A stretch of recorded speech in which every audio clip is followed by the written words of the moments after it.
নিখিল ত্রিপুরা শ্রী শ্রী হরিভক্তি প্রচারণী সভার 7 দিনব্যাপী বার্ষিক ধর্মীয় অনুষ্ঠানে রবিবার এক স্বেচ্ছায় রক্তদান শিবিরের আয়োজন করা হয় সেন্ট্রাল রোড স্থিত শিববাড়িতে। রক্তদান শিবিরে উপস্থিত ছিলেন পৌর নিগমের মেয়র দীপক মজুমদার।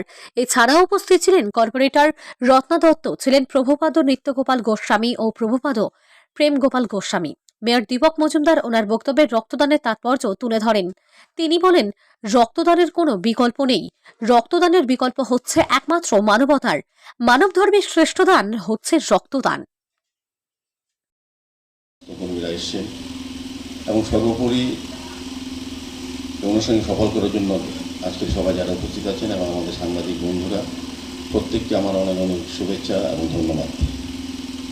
তো ধর্মীয় সংস্থা বা ধর্মীয় প্রতিষ্ঠান কিংবা শ্রী শ্রী হরিভক্তি প্রচারণী সভা, আমি আরও এই ধরনের ওনাদের এই মহারাজজির এই গুরুজির বা আহ্বানে আমার আসার সুযোগ হয়েছে এই ধরনের একটা ভালো অনুষ্ঠানে থাকার। আমি বেশ কয়েকবার এসেছি।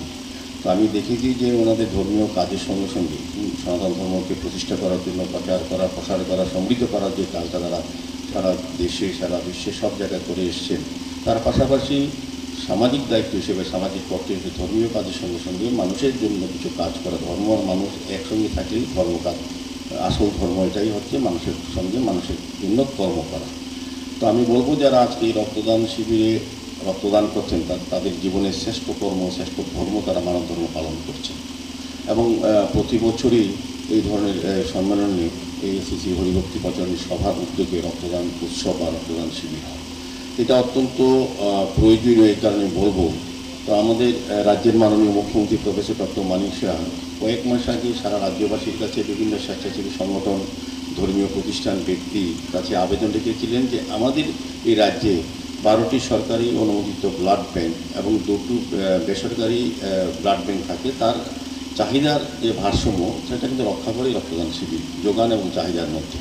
তো আমাদের রক্ত স্বল্পতা ব্লাড ব্যাংকে দেখা দিয়েছিল। তার আহ্বানে, মুখ্যমন্ত্রীর আহ্বানে কিন্তু সবাই এগিয়ে এসেছিলেন এবং আজকে এখান থেকে যারা রক্ত দেবেন তাদের রক্ত কিন্তু ওই ব্লাড ব্যাংকের যে প্রয়োজনীয়তা সেটা মেটাবে এবং ভারসাম্য রক্ষা করবে। কাজেই রক্তদান অত্যন্ত প্রয়োজনীয় ক্ষেত্রে বলবো। আগে আমরা এটা শিবির বলতাম, এখন এটাকে আমরা উৎসব বলি। কারণ এই কারণে আমরা দেখেছি যখনই কোনো বাড়ির কোনো আনন্দ উৎসব হয়, বিবাহ বাসর বলেন, শ্রাদ্ধ আসর বলেন, কিংবা জন্মদিন বলেন, বা কোনো সংস্থার প্রতিষ্ঠা দিবস বলেন, বা বার্ষিক সম্মেলন বলেন, বা রাজনৈতিক দলের প্রতিষ্ঠা বা ক্লাবের প্রতিষ্ঠা দিবসে কিন্তু এখন রক্তদানের মাধ্যমে শুরু হয়। এই কারণে এটা একটা উৎসবের মেজাজে আমাদের রাজ্যে সারা ভারতবর্ষে সবচেয়ে বেশি সবাই কিন্তু অংশগ্রহণ, সমস্ত এলাকার মানুষ, সমস্ত জাতি, ধর্ম, বর্ণ নির্বিশেষে রক্তদানে এগিয়ে আসেন। রক্তদানকে মহৎদান বলা হয় এই কারণে যারা আজকে রক্ত দিচ্ছেন বা যারা রক্ত গ্রহণ করবেন, দাতা এবং গ্রহীতার মধ্যে জানেন না জাত, ধর্ম, বর্ণ, আমরা যেটা নিয়ে সবসময় লড়াই চলে সবার মধ্যে, কিন্তু রক্তদানের মধ্যে কিন্তু এটা একটা জায়গায় চলে আসে, এটাকে মানব ধর্ম পালন করা। সেক্ষেত্রে কিন্তু একটা জায়গা আছে, কে কার রক্ত দিচ্ছেন, কে কার রক্ত গ্রহণ করছেন, আর কিন্তু এই ভেদাভেদ থাকছে না। কাজে রক্তদান হচ্ছে ভগবানের, আমাদের যারা দেহের মধ্যে সবচেয়ে বড় উপহার ভগবান আমাদেরকে জন্মের সঙ্গে দিয়েছেন, যেটার বিকল্প নেই। আমাদের দেশের বিজ্ঞানীরা চন্দ্রযান 3-তে গেছে, মঙ্গল গ্রহে গেছে, চন্দ্রগ্রহণ গেছে, কিন্তু রক্তের বিকল্প তৈরি করতে পারেনি। রক্তের বিকল্প হচ্ছে আজকে যারা দিচ্ছেন তাদের মানবীয়তা এবং তাদের মানব ধর্ম যেটা পালন করছে মানুষের জন্য, সেটাই হচ্ছে বিকল্প। কাজে আমাদের রক্ত দিয়ে আমরা অন্য একটা পরিবারকে বাঁচাতে পারি। এবং তার সঙ্গে সঙ্গে কিন্তু যারা এখানে ডাক্তারবাবুরা যারা আছেন তারা জানেন যে যারা আজকে রক্ত দিচ্ছেন শুধু একজন মুমূর্ষু রোগীকে বাঁচাচ্ছেন না, পাশাপাশি এই উপাদান থেকে 4টা রোগীকে বাঁচানো যায়। আর যারা রক্ত দিচ্ছেন তারা কিন্তু নিজে জেনে যাচ্ছেন আমরা কতটা সুস্থ আছি। এটাও কিন্তু যেমন অন্যকে বাঁচাচ্ছেন, নিজেও কিন্তু আগামী দিনের জন্য সতর্ক হয়ে যাচ্ছেন যে আমি কোনো কঠিন রোগে আক্রান্ত কিনা। কাজে রক্তদান উৎসবে সকলকে সামিল হলে এবং রক্তদাতার মাধ্যমে যেন অন্য পরিবার মুমূর্ষু রোগীকে বাঁচানো যায়, নিজেকেও বাঁচানো যায়, পরিবারকে রক্ষা করা যায়।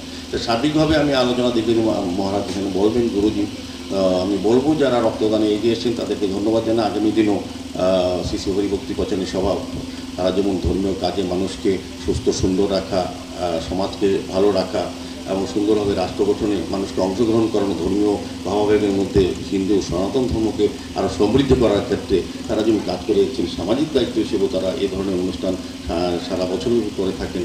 আমি ওনাদেরকে অনেক অনেক শ্রদ্ধা প্রণাম জানিয়ে এবং উপস্থিত সকলকে আবারও ধন্যবাদ জানিয়ে আমার আলোচনা শেষ করলাম। নমস্কার, জয় হিন্দ।